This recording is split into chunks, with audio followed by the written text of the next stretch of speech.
नमस्कार। आप सभी का हमारे चैनल जय गुरुदेव उत्तराखंड में हार्दिक स्वागत है। जैसा कि आप सभी को विदित है कि अभी कुछ दिवस पहले ही हमने हमारे चैनल पर श्रीमद् भगवद गीता के अध्यायों का संक्षिप्त से संक्षिप्त शब्दों में व्याख्यान का कार्य प्रारंभ किया है और इसका एक अध्याय हम अभी तक पूर्ण कर चुके हैं। तो आज दूसरे अध्याय की ओर हम आगे बढ़ रहे हैं।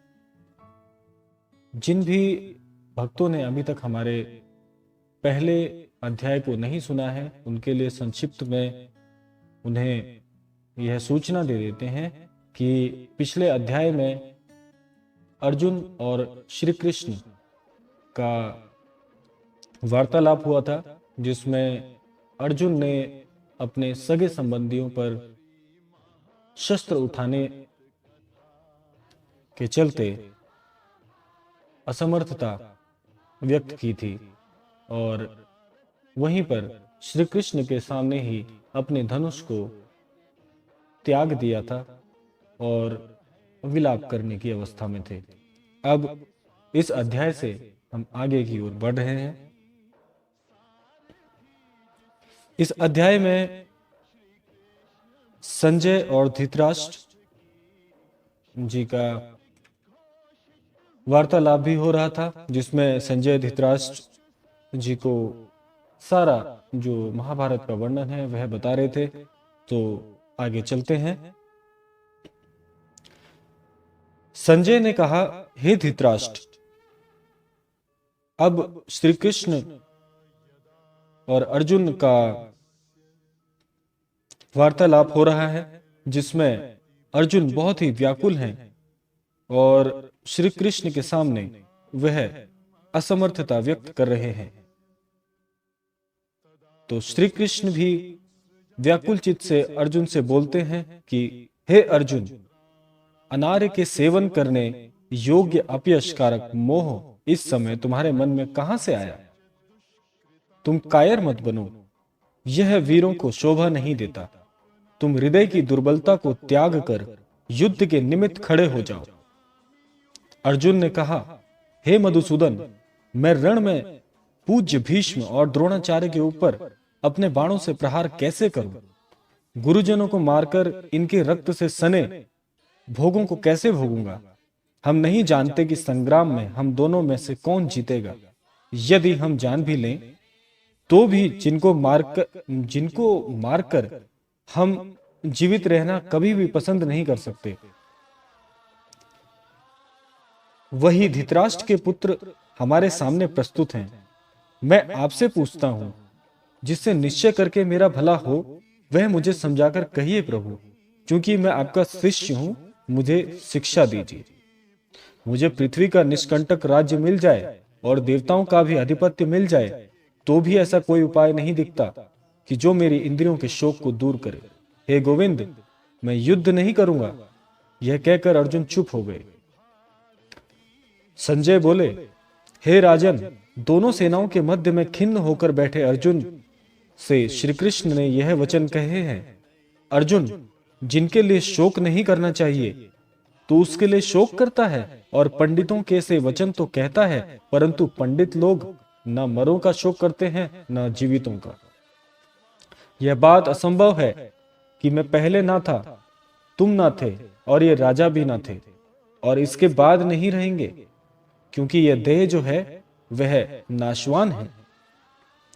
जैसे देहधारियों की इस देह को लड़कपन, जवानी, बुढ़ापा ये अवस्था होती है, वैसे ही मृत्यु के बाद दूसरी देह की भी होती है। इसलिए पंडित लोग मोह को प्राप्त नहीं होते हैं। हे नरश्रेष्ठ, सुख दुख को समान मानने वाले जिस वीर पुरुष को यह बाह्य पदार्थ क्लेश नहीं देते, वह मोक्ष पाने का अधिकारी है। असत वस्तु का तो अस्तित्व नहीं है और सत का अभाव नहीं है। इस प्रकार इन दोनों को ही तत्वज्ञानी पुरुषों ने देखा है।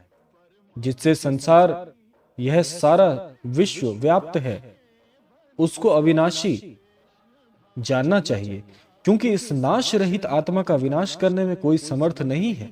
अतएव हे भारत, तुम युद्ध करो। जो पुरुष इस आत्मा को मारने वाला तथा जो मरने वाला मानते हैं, वे दोनों ही ज्ञानी नहीं हैं, क्योंकि ये आत्मा है, न इसका जन्म होता है, न ही इसे मृत्यु आती है।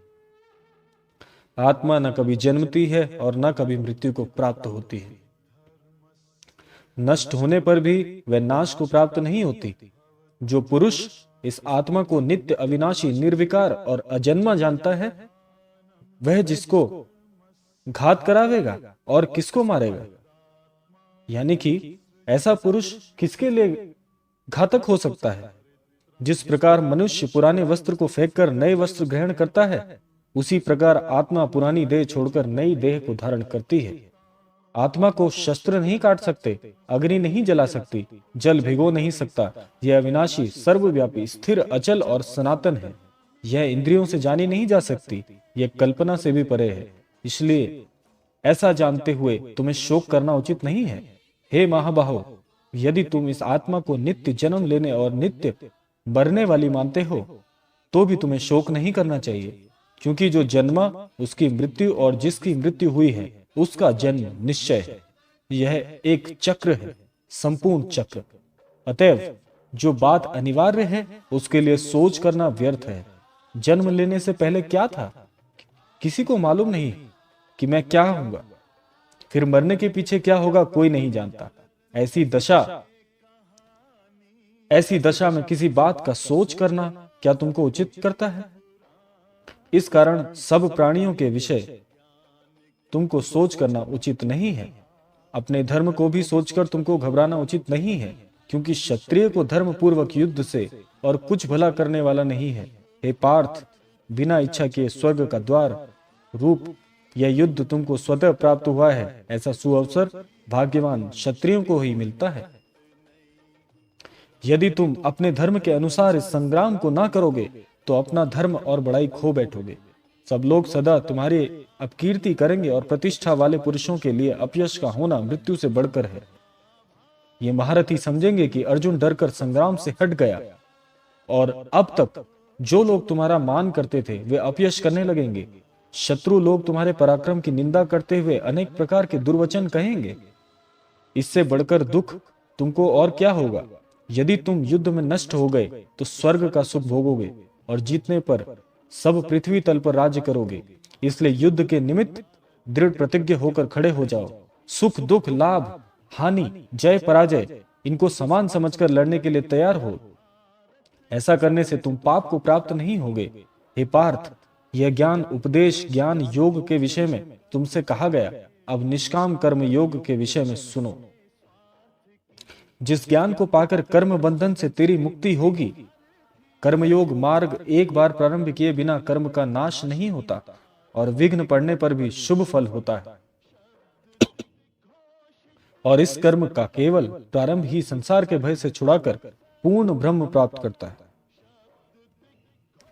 निश्चय करने वाली बुद्धि इस निष्काम कर्म में एक ही है, और कामना वाले पुरुषों की बुद्धि एकाग्र नहीं रहती। हे अर्जुन, अज्ञानी उस पुष्पतिता वाणी को ही स्वर्ग सुख से बढ़कर कुछ और नहीं समझते। स्वर्ग सुख को ही उत्तम पुरुषार्थ समझते हैं। उनको कामनाओं से चित्त व्याकुल होने के कारण निश्चयात्मक बुद्धि मोक्ष साधन की नहीं उत्पन्न होती कि उनका चित्त भोगादि में सदैव निमग्न रहता है। जिन मनुष्यों का चित्त इस प्रकार मोहलिप्त है और जिनकी आसक्ति भोग विलास ऐश्वर्य में है, ऐसे पुरुषों के अनंतकरण में निश्चयात्मक बुद्धि नहीं होती। जैसा कि आप सब जानते हैं कि यह संसार एक चक्र है। इस बात को श्रीमद् भगवद गीता में भी श्री कृष्ण ने अर्जुन को इस बात को पूर्ण रूप से समझाते हुए कहा है कि हे अर्जुन, अनेक जलाशयों में मनुष्य का कार्य सिद्ध नहीं होता। बड़े जलाशयों से वे सब प्रयोजन अनायास ही सिद्ध हो सकते हैं। उसी तरह संपूर्ण वेदों में कहा हुआ काम कर्मों का फल ब्रह्म में भक्ति रखने वाले मनुष्यों को सहज ही सब कुछ प्राप्त हो जाता है। तुमको केवल कर्म करना चाहिए, फल तुम्हारे अधिकार में नहीं है। जैसा कि आप सब जानते हैं कि आज के इस कलयुग में ज्यादातर मनुष्यों में फल की इच्छा पहले ही आ जाती है, लेकिन कर्म पर ध्यान नहीं दिया जाता। इस बात को भी श्री कृष्ण ने अर्जुन को बहुत ही गहराई से समझाते हुए कहा है कि तुमको केवल कर्म करना चाहिए, फल तुम्हारे अधिकार में नहीं है।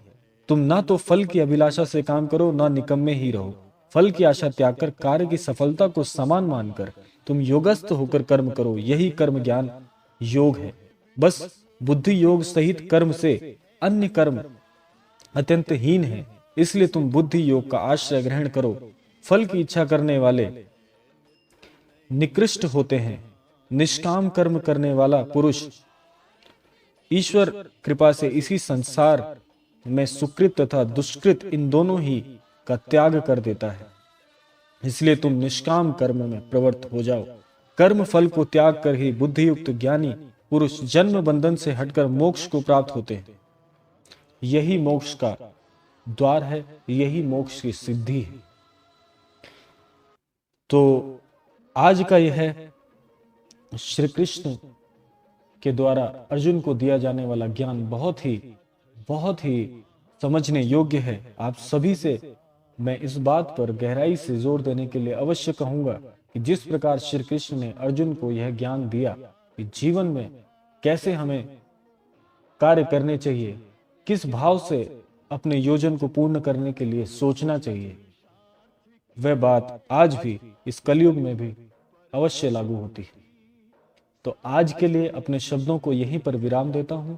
आप सभी से यह कामना करता हूं कि आप सभी इस ज्ञान रूपी जो सफर है इसमें हमारे साथ अवश्य चलेंगे और श्रीमद् भगवद गीता के अध्यायों का धीरे धीरे आस्वादन लेंगे। तो आज की इस कामना के साथ में अपने शब्दों को पूर्ण रूप से विराम देता हूं। अगले अध्याय में आपसे अवश्य मिलेंगे। और एक अनुरोध उन सभी भक्तों से मैं करना चाहूंगा जिन भक्तों ने अभी तक हमारे चैनल को सब्सक्राइब नहीं किया है, अभी तक हमारे चैनल से जुड़े नहीं हैं, क्योंकि आप हमारे चैनल से जुड़ेंगे तो आपको इस प्रकार की महत्वपूर्ण जानकारियां जो आपके जीवन में बहुत ही उपयोगी सिद्ध होंगी वह आप प्राप्त कर सकेंगे। तो आज के लिए इतना ही। मिलते हैं अगले क्रमांक में। जय गुरुदेव, जय उत्तराखंड।